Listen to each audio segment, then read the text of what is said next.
Come with me on a guided tour of Souq Waqif. This is the first in a series of Qatar tours, and today's route is called Souq Waqif Tour 1. It's a 1-hour tour if you decide to give the route a try for yourself, and goes around in a complete circle. We don't delve too much into the indoor areas, as this is more like an introduction to Souq Waqif. There will be more tours in the future covering more areas within the souk.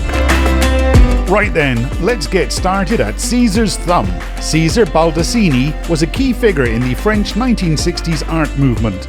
The original cast was of the artist's own thumb, produced for an exhibition on the theme of hands, titled Les Mains, in 1965 in Paris.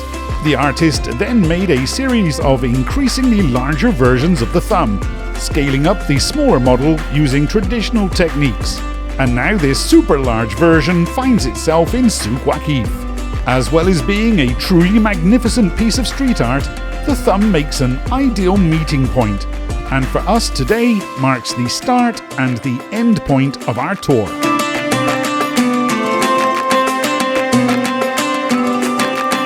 Next stop, and very close to the thumb, is the Bismillah Hotel, the oldest hotel in Qatar.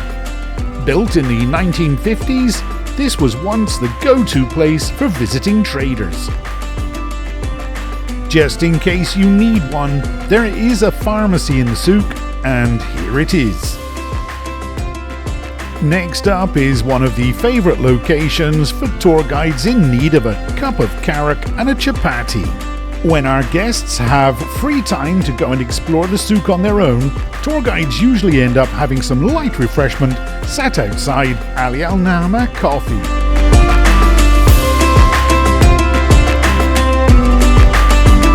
And just opposite Naama Coffee is Doha Exchange, just in case you need some currency converting. The next thing to look out for is hidden just inside a tunnel entrance. Gulf Colours have a studio shop offering prints and postcards of Qatar past and present. Even if you don't buy anything, it's well worth a look to see some old images of Qatar from days gone by. There's more to see inside, so make sure you pop in. Just a bit further down the street on the right is Saad Al Jassim, the old pearl diver's shop. I have been told he is the oldest surviving professional pearl diver. And to be a pearl diver, you had to be exceedingly fit. And this gentleman was certainly fit. If he's in the shop, he is always happy to delight you with stories of the past, and also to demonstrate how strong he still is. Make sure you pop in and say hello. Just a few steps away from the old pearl diver is a large photo of the souk from back in the 70s. And the photo is of the exact spot you are standing in right now.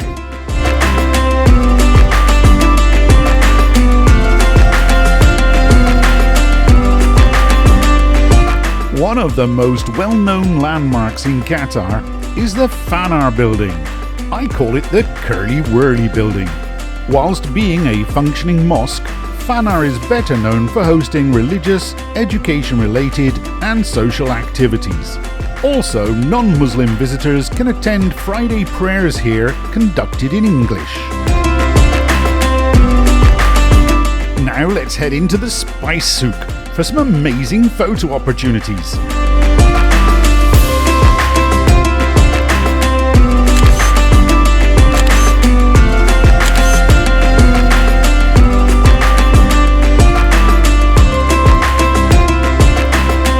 Time to get going again, and next up is a walk through the pet souk. Yes, these are pets. You won't see any chefs wandering around here with a shopping list. Well, you shouldn't anyway. Talking of chefs, this is my favourite eating place in Souq Waqif, Shujaa. It's super affordable and absolutely delicious. I like to come here in the evening and chill with a plate of barbecue meats, hummus and bread, and watch the world go by. Now now we're off to see the camels. Come with me.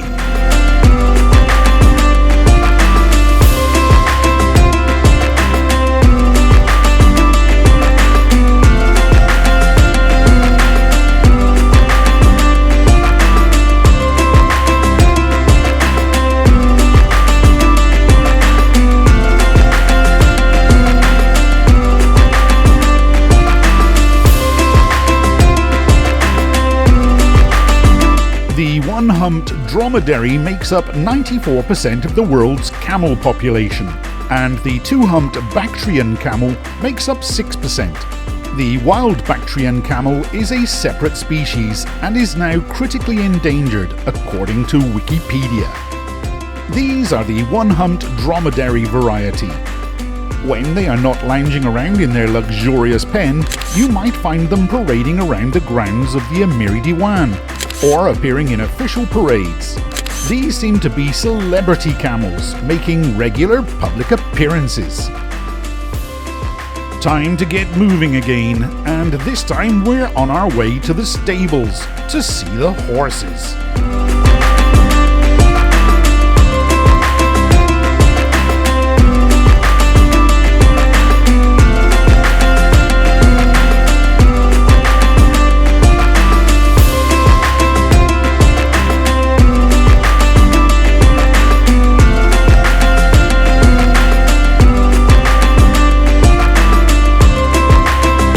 Let's just pause here for a second so that I can explain the bits of wood sticking out of the buildings.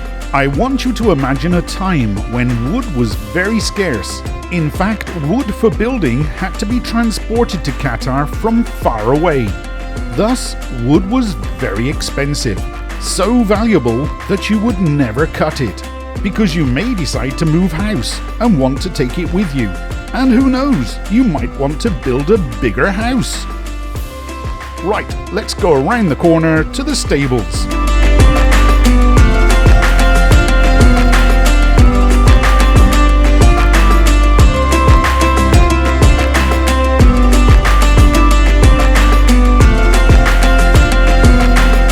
The stables is home for many horses, and most of them, of course, are of the Arab breed.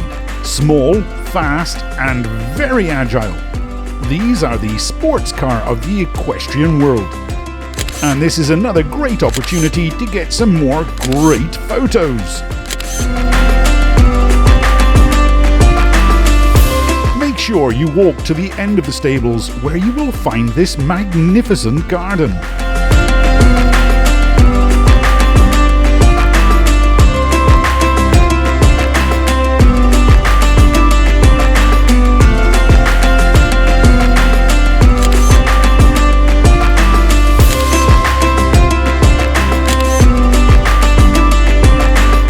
Here we go again. Next stop, the Falcon Souq.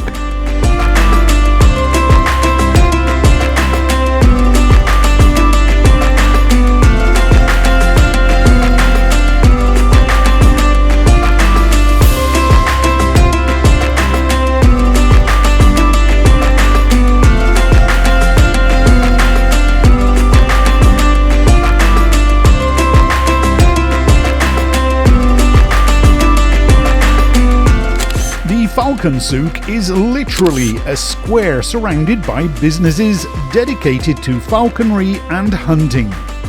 We're here during Ramadan and in the morning, and as such, there is not a great deal of activity to be seen here at the moment. But normally this would be bustling with people and birds. I'll come back here at another time when it's nice and busy again.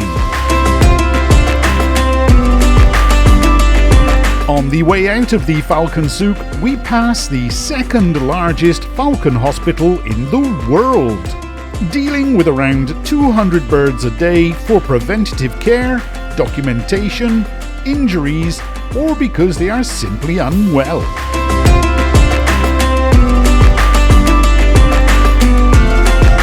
This has been a 1-hour tour condensed into around 10 minutes. I hope you follow the route and see some of the amazing locations we visited. Of course, you can do it on your own. But why not book a licensed tour guide to take you around?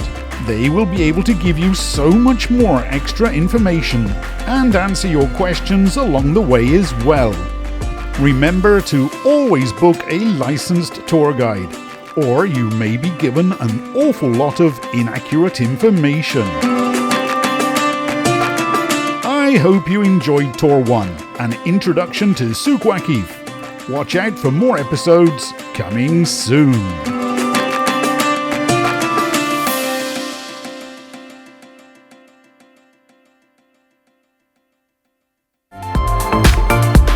Find all the information you need on Qatar in Mahaba's up-to-date e-guides. They're completely free of charge and can be found on their website, mahaba.qa/e-guides.